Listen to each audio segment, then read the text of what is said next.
Hello, we are Annie and Konstantin. And you're watching another episode of Updates. Rooftops Edition. So, the reason for this weird and odd location is that I am moving. I am moving and leaving the Shoebox behind, which is okay. The Shoebox has been the KA headquarter for over a year now. Yep. But I had to move since my student rent leasing is running out. So here now I am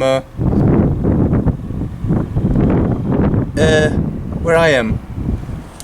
Where am I? I have 2 rooms, which aren't too big per se, but They are workable. We are going to make them beautiful. I have thoughts.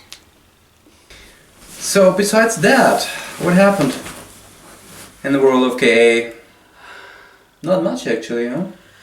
No, I mean we packed up the Shoebox, the first production headquarters, and moved it into uncertainty for now. Because we're not quite sure what headquarters is going to be yet, or how headquarters is going to be yet. And we also planned next week. Yes! Because we're going on a great, wonderful bohemian adventure and a little vacation of actual vacationing. Like, it's been so long that I don't even know how to process that exactly. But we're going on a little tiny vacation next week, and I am the happiest little human. Yes, so epiphanies. So epiphanies. What I've been pondering the last couple of days was the notion of greatness in an artistic context, meaning that fame and success in any art form is always relative, because many great minds never achieve the praise they deserve in their lifetime. Like many great painters only got famous and recognized after their death. But still, there are artists who are more prolific and who in a way made more to advance an art form.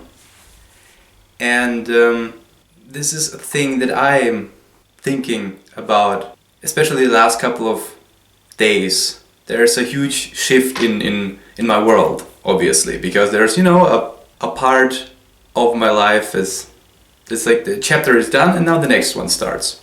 So when looking back chapter by chapter, I kind of find more and more my way, the things I want to do, and defining myself as an artist.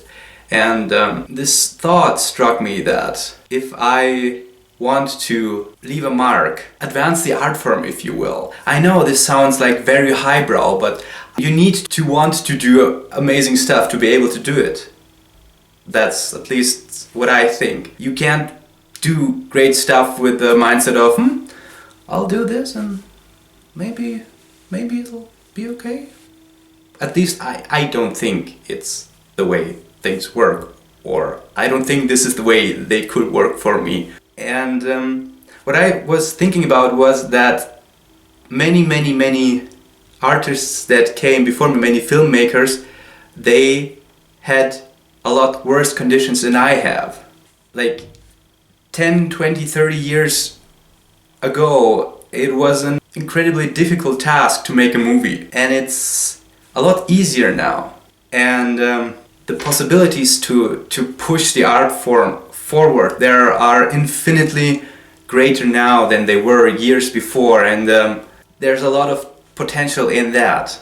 But I need to tap into that potential, and I need to actively seek it. And basically step my game up is the epiphany that came to me. It's within my reach. I just need to realize that it is. And it's really not that hard, because I've been doing this stuff for 10 years now.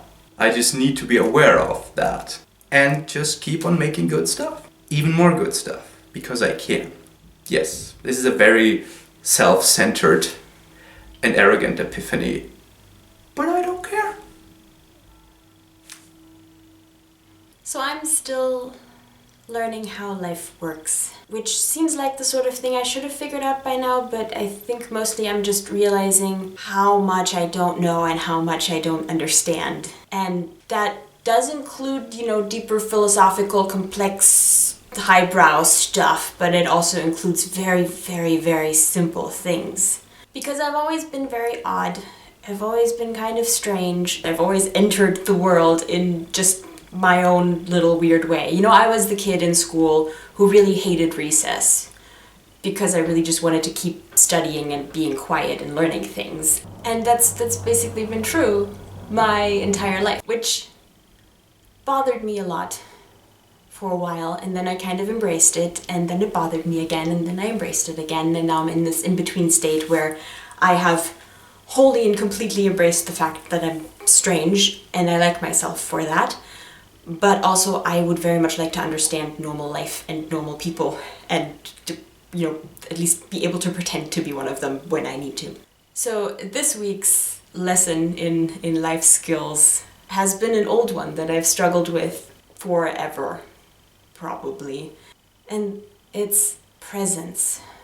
It's accepting the fact that while I perceive a lot of the future, and while I have a lot of the past in me, I exist in the current, actual, real now, which is a very odd concept to me because it's very fleeting. It's just now. It's not even the next 5 minutes. It's the next, half a millisecond is your now, and that just freaks me out because how am I supposed to trust any amount of time that is so short that I can't even fully conceive of it?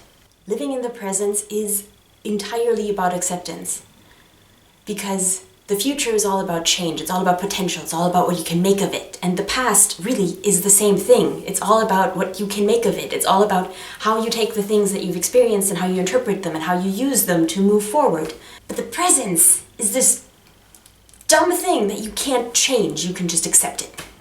And while I will never stop planning the future and loving the next 5 minutes and feeling out the potential of everything around me, I am very, very slowly learning to grasp the whole idea of there being an actual present. And the fact that that present does not only involve me, but also involves other people.